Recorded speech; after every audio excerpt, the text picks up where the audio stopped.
Let me just chill. This is my personal experience at a P.W.I. This is not intended to persuade others to not attend because I grew a lot through this experience. If you are easily offended, please exit now. I know that topics about race can be very touchy. I wanted to emphasize that this is about the experience I had with the culture of this university compared to the culture of universities that I have previously attended.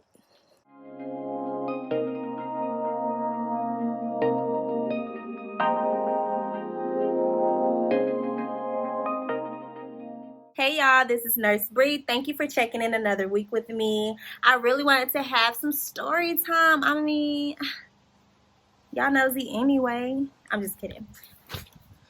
I'm nosy too. I'm just trying to be great today. It's pretty outside and this wind is just not letting me be great right now. But anyway, I wanted to do this story time because I felt like it was important. I didn't really get to talk about this much when I was in school. So I said, this is the perfect time, and I really feel like I put this on my heart. When I was in nursing school, I went to a P.W.I, and they used to send us surveys every semester, basically asking us our experience as minorities. And then also, the reason why I'm doing this story time is because I was a part of a research study that 3 of my Black teachers did that basically researched why a lot of Black students were near failing or failing out of the nursing program at the P.W.I that I was at. And so I just felt like, why not share my experience of going to a P.W.I as an African American? So backstory, guys, I went to a HBCU. I went to Albany State University where I got my first biology degree. You know what I meant, where I got my first degree, and it was in biology. And I loved my HBCU. Like, I loved it. We had a very family oriented environment. Everybody knew each other. I cheered. I became an AKA. Hey, swords. I was involved in a lot of organizations. Like, I just love my school. I was young and lively and things of that sort. So I just love my HBCU. It's a very family oriented. I would suggest anyone to go to a HBCU. It's just on another level. Not to downplay any other universities, but I love my HBCUs. And if you don't know what that means, HBCU means Historically Black College / university. And so I decided to basically go to Stanford University. And I did not know that it was a Christian school until my mom had brought it to my attention when I had told her that this was the school that I had got accepted to. So I decided basically to go to Stanford because I was between Stanford and UAB for nursing school. And I picked Stanford because they had called me first. So I was so excited. I was like, oh my God, I got accepted to nursing school. And like I had told y'all in the previous video, my GPA was not amazing, so I was just happy to be in somebody nursing school. Like, let's just be real. I was super excited. Told my mom started doing research on the school because her daughter is about to move to a totally different state by herself in Birmingham. So my mom was like, yeah, we need to do some research on this school. So we do research or whatever. My mom was like, oh my gosh, because I was raised in church, guys. I'm like a church girl. I was raised in church as a child all the way through high school. All my friends know. So my mom was like, oh my God, Brianna, you chose to go to a Christian school. And I'm like, no, I didn't know that it was a Christian school. I didn't know it was private because I had did my research. I didn't know it was a Christian school though. So I'm like, whatever, I'm just excited. Like, I'm ready to get into this new journey and career in my life. And so I go to Stanford University and we have this orientation for the nurses. And so I'm in there, y'all, and I realized it's only like 4 other Black nurses, well, future nurses, Black students in the classroom with. So I'm like, well, maybe this is just a nursing program. Like, it has to be more African American people like me on this campus. So school starts and they had that first week where it's just like full of activities, things going on. I felt a little older, so I really did not want to like get involved. I guess because I had already, I'm sorry guys, it's all these things from outside. I don't know why I felt older. I had already experienced my undergrad, so I was just ready to start classes. But my mom was like, no, Brianna, like, you really need to get out and start communicating with other people, socialize yourself. That first week, I started walking around campus and I started going to like these little events that they had for the new like students. And I was like, okay, it's not that many Black people here. Like, we are literally like specks of pepper and a hill of salt. Like, that is how it was. And it was a major culture shock for me. Like, major. Like, I've never been in this predicament before. This is not just a melting pot of different races. This is like, honey, it's not that many people like you around here. So that was different for me, definitely coming from an HBC, you guys. And so classes start, and you know how, like, you see another Black person, you be like, you do the head nod, like, what's up? Well, that didn't pass there. Like, nobody talked to me, nobody, Black or any other race. Like, it was just, I felt different. I really felt alone. I felt like I was standing out, and it was just really different for me. And so going into that, when we started doing projects and things like that for our class, I realized that I didn't know if people were talking to me because they really wanted to talk to me, like in my class setting, or were they just talking to me because they had to, because we did projects together. So, for example, we'll have a project and we're just sitting there and we're talking and basically relating, and this is like something that we have to do. So I think we're cool, you know. And then, like, I would run into them outside of class, like going to Walmart or something like that, and they would act like they didn't know me. They would not speak. And it was just so weird for me because that's just not the person that I am. And it wasn't like that at an HBCU either. Like, if we saw you around or we had class with you, but we didn't even really know your name, we're still going to be like, what's up? Like, hey, we're going to have to have a full conversation, but we just going to still acknowledge you. It was different here. They did not acknowledge me. So while I was in nursing school, I only had like 2 Black teachers at the time. Yeah, I only had 2 Black teachers my entire time in nursing school.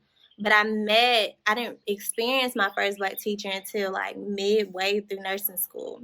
In that predicament, having all Caucasian teachers, I really felt like I didn't have anyone to relate to culture-wise, because I felt like sometimes I could be considered aggressive or outspoken. And that's my personality. I'm already an outspoken person, but I wouldn't say I'm like aggressive. I'm just very assertive. Like, I really want to know what's going on. I ask a lot of questions. So I had an experience where during midterms, this teacher was Caucasian or whatever, and we had to do an evaluation.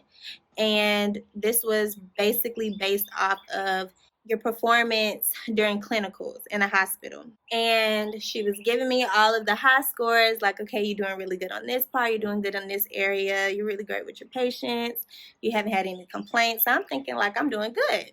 She gets to the part of, like, I guess, like, communication in a way. I don't even remember what part we on. I kind of blanked out after what she said, and she was just kind of like, I don't know, Brie, it's not necessarily what you say, it's how you say it. Initially, I became defensive. Like, okay, now what are we talking about? Like, I like to excel in my classes. So, I mean, what?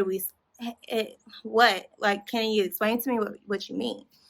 And she's just like, I feel like you can just seem very aggressive sometimes, and it's all in your facial expressions. I'm like, what?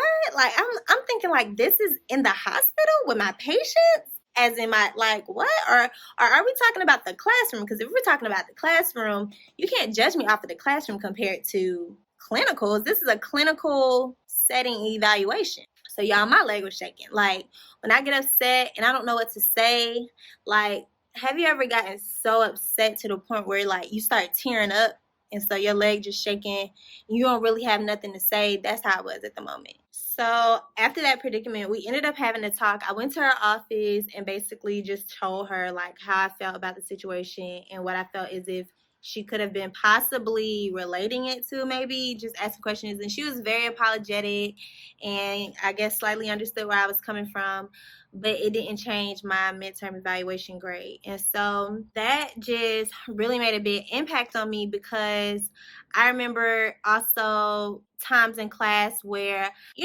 after tests, you sit there and you talk with your classmates, or after something in class, you talk to your classmates, and everybody's like, yeah, we're going to say this, we're going to say that. Everybody's voicing things that they don't agree with, that they wish that could be changed.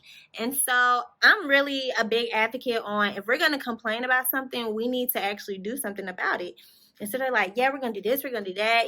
I'm all for it. And so we get in class, and I raise my hand and I say something and basically speak for the class, and the teacher just turned the question around and asked the class, well, do y'all feel like how Bree feels? And everybody was just like, well, no, like nobody backed me up. So I'm looking around like, are y'all serious?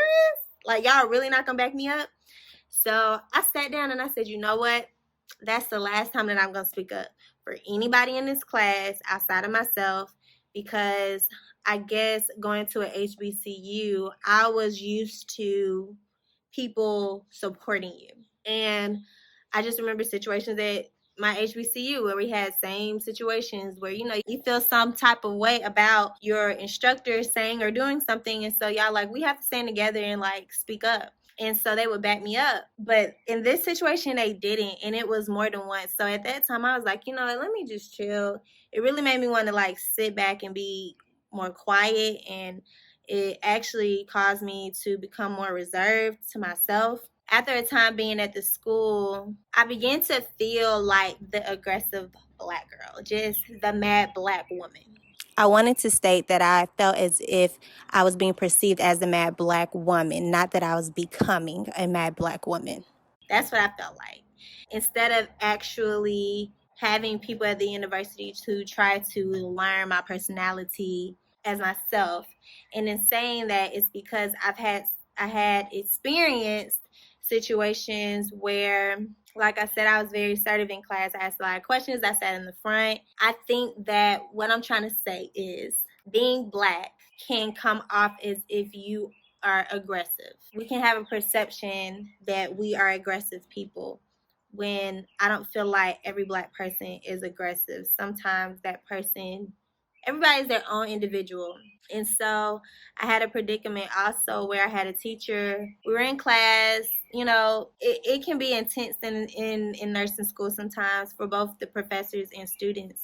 And so I was asking a lot of questions this day, and the teacher after class sent me an email basically telling me that she felt as if I was being confrontational with her, and that basically in terms of like she felt like I was trying her in class, and that I need to come to her office and speak to her and basically not speak to her in class. And I'm just kind of like, I emailed her back and was like, I apologize. And y'all, I used to run all my emails by my mom because she's very professional, and sometimes I can just say anything. So I told my mom about the email, and I basically emailed her back saying that I apologize for being an inconvenience to you with asking questions in class. Like, what I was basically trying to say, which I didn't say this, was we pay you. So if I have to ask you 100 questions or a little bit more deep questions, then that's okay. I should not feel like I'm an inconvenience. But like I said, that wasn't the first time, but I felt as if I was considered, like, definitely after that midterm eval, I felt like, oh, they look at me as if I'm just aggressive. Like I'm just too forthcoming, just too blunt. At that point, it just really, like I said, made me want to be more reserved and quiet. And what was crazy was I battled a lot since this was a new environment for me, because to be real, I felt like I was in their environment. If I was at an HBCU, I guess they would be in our environment.